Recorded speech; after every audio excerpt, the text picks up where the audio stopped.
নমস্কার বন্ধুরা, সুদীপ্ত রান্নাঘরে স্বাগত। প্রথমে আমি ইঁচড় রান্না করার জন্য ইঁচড়টা ভালো করে সিদ্ধ করে নেব প্রেসার কুকারে। আর কী কী লাগছে সেই উপকরণগুলো আমি দেখিয়ে দিচ্ছি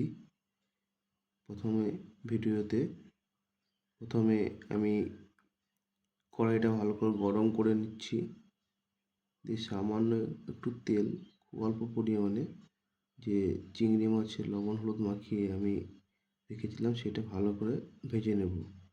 খুব কড়া করে ভাজবো না, মোটামুটি ভেজে নেব। কড়া করে ভাজলে চলবে না। এরকম ইঁচড় রান্না করতে গেলে এরকমভাবেই ভাজতে হবে, হালকা করে। আমি নদীর কুচো চিংড়ি দিয়ে ইঁচড় রান্না করছি। তারপর 50 গ্রাম মতো তেল দেবো। তারপর একটা বড় আলু কেটে আমি আলুগুলোকে ভেজে নিচ্ছি। মোটামুটি ভালো করে সুন্দরভাবে ভেজে নেব আমি। ভাজা হয়ে গেলে আমি একটা তেজপাতা, একটা শুকনো লঙ্কা, একটু দারচিনি ও দুটো এলাচ দিয়ে তেলে দিয়ে দেবো। তারপর একটা বড় পেঁয়াজ কুচি, আমি পেঁয়াজটা তেলে দিয়ে ভালো করে ভেজে নেব। ভাজতে সুন্দরভাবে ভেজে নেব। লাল লাল করে ভেজে নেওয়ার পর আমি একটা বাটিতে 1 চামচ লবণ, 1 চামচ হলুদ, একটু গরম মশলা ও কাশ্মীরি লঙ্কা দিয়ে একটু সামান্য জল দিয়ে নেড়ে নিব। আর এইদিকে আদা রসুন আর শুকনো লঙ্কা পেস্ট করা দিয়ে দিলাম।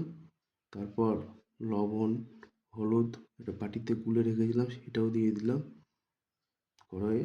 দিয়ে ভালো করে মশলাটা আমি সুন্দরভাবে কষতে শুরু করব। দেখছেন বন্ধুরা, তেল ছাড়ছে। এরকম যখন তেল ছাড়া হয়ে যাবে, সুন্দরভাবে মশলা কষা। তারপর একটা আলু ভাজা যেটা ভেজেছিলাম সেটা আমি দিয়ে দিলাম তেলে। এখন সুন্দরভাবে নাড়বো, নেড়ে ভালো করে কষে নেব আলুটা। সামান্য পরিমাণে একটু আমি চিনি দিয়ে দিলাম। চিনিটা দিলে খাবার টেস্ট হয় ও কালারও একটা সুন্দর আসে। অনেকে বলবেন হয়তো মিষ্টি লাগবে, কিন্তু মিষ্টি লাগবে না। রান্না এভাবে করলে খুব সুন্দর লাগবে। চিনি দিলে মিষ্টি খুব একটা লাগে না। এরপর আমি ইঁচড় যে সিদ্ধ করা ছিল প্রেসার কুকারে, ওইটা দেখাইনি আমি, ওইটা আমি দিয়ে দেবো। দিয়ে সুন্দরভাবে আমি কষতে লাগবো। কারণ আমি ইঁচড়টা আগে দিইনি, আগে দিলে গলে যাবে, কারণ সিদ্ধ করা ইঁচড়, তার জন্য আমি ইঁচড়টা পরে দিলাম। এইভাবে রান্না করে খাবেন, দেখবেন মাংস ফেল হয়ে যাবে। যারা অনেকে মাংস খেতে পছন্দ করেন না, তারা ইঁচড় এরকম রান্না খাবেন, খুব সুন্দর লাগবে। এরপর আমি 1 গ্লাস জল দিয়ে দিলাম। জল দিয়ে ভালো করে আমি নেড়ে নেব।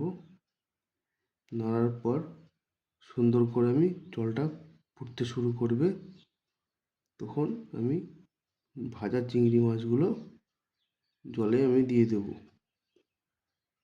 দিয়ে ভালো করে নেড়ে নেব।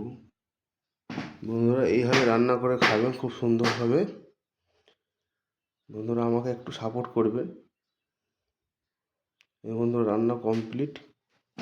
এরকম যখন জলটা শুকিয়ে যাবে, তখন গায়ে মাখা মাখা হয়ে যাবে, তখন সামান্য হওয়ার মুখে একটু গরম মশলা ছিটিয়ে দিয়ে বন্ধুরা নামিয়ে নেবেন। বন্ধুরা, আমাকে একটু সাপোর্ট করুন, সাবস্ক্রাইব করুন, লাইক করুন, শেয়ার করুন বন্ধুরা আমার ভিডিওটা। আমি নতুন নতুন ভিডিও দেবো বন্ধুরা। নমস্কার, ভালো থাকুন, সুস্থ থাকুন।